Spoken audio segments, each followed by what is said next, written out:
নমস্কার বন্ধুরা, সবাই কেমন আছো? আশা করি সবাই খুব ভালো আছো।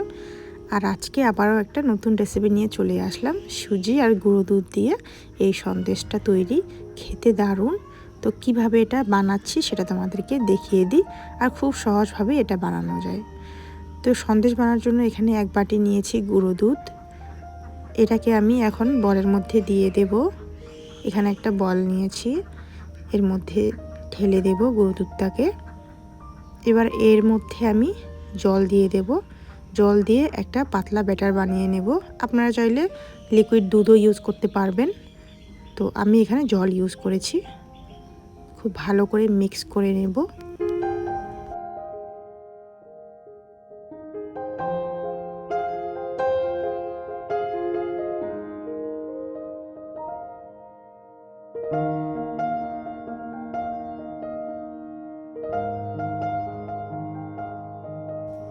তো ব্যাটারটা আমার একদম তৈরি হয়ে গেছে, দেখতেই পারছো।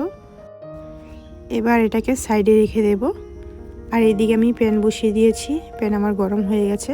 এবার এর মধ্যে দিয়ে দিব ডালটা দিয়ে ভালো করে নাড়াচাড়া করে নিতে হবে প্যানের মধ্যে।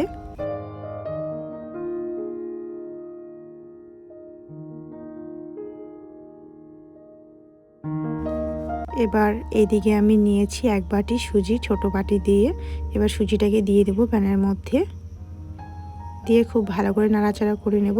সুজিটাকে ভালো করে ভেজে নেব, যতক্ষণ না ব্রাউন হয়ে যাচ্ছে ততক্ষণ।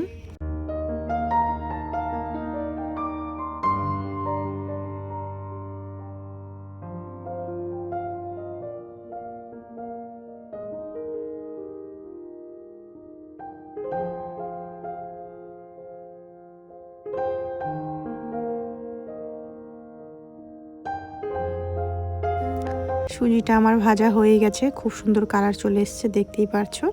এবার এর মধ্যে আমি দিয়ে দেব সেই গুঁড়ো দুধের ব্যাটারটা।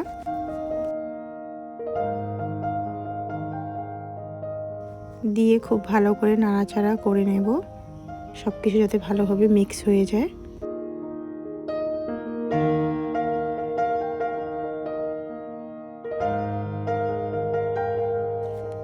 এবার এর মধ্যে দিয়ে দেব 1 বাটি চিনি। চিনিটাকে দিয়ে খুব ভালো করে নাড়াচাড়া করে নেব।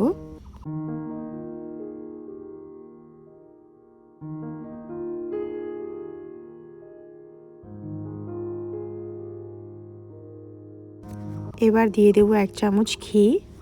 আবারও ভালোভাবে নাড়াচাড়া করে নেব।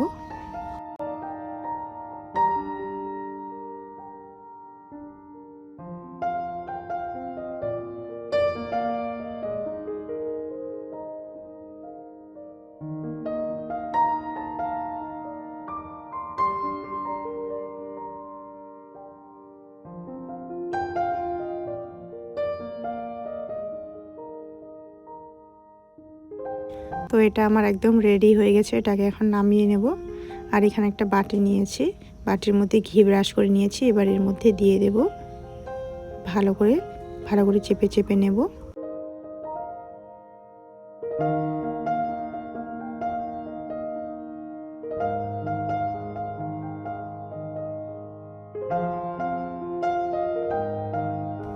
এবার এটাকে আমি ঢেকে দেব ঢাকনা দিয়ে।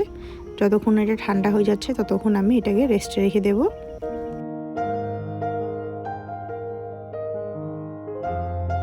তো খুব ভালোভাবে ঠান্ডা হয়ে গেছে, তো তোমাদেরকে দেখাচ্ছি কেমন হয়েছে না হয়েছে।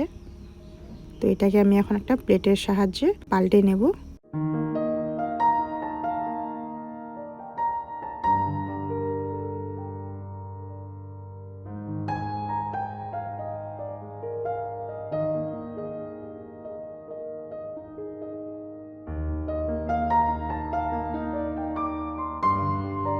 এবার তোমাদেরকে সন্দেশটা কেটে দেখাচ্ছি কেমন হয়েছে না হয়েছে। আমার রেসিপি যদি আজকের ভালো লেগে থাকে বন্ধুরা, তো অবশ্যই লাইক দিয়ে পাশে থাকবে। আর কেমন হয়েছে না হয়েছে আজকের রেসিপি অবশ্যই কমেন্ট করে বলবে। তো আজকের জন্য আমার এতটুকুই ভিডিও, দেখা হচ্ছে পরবর্তী ভিডিওতে।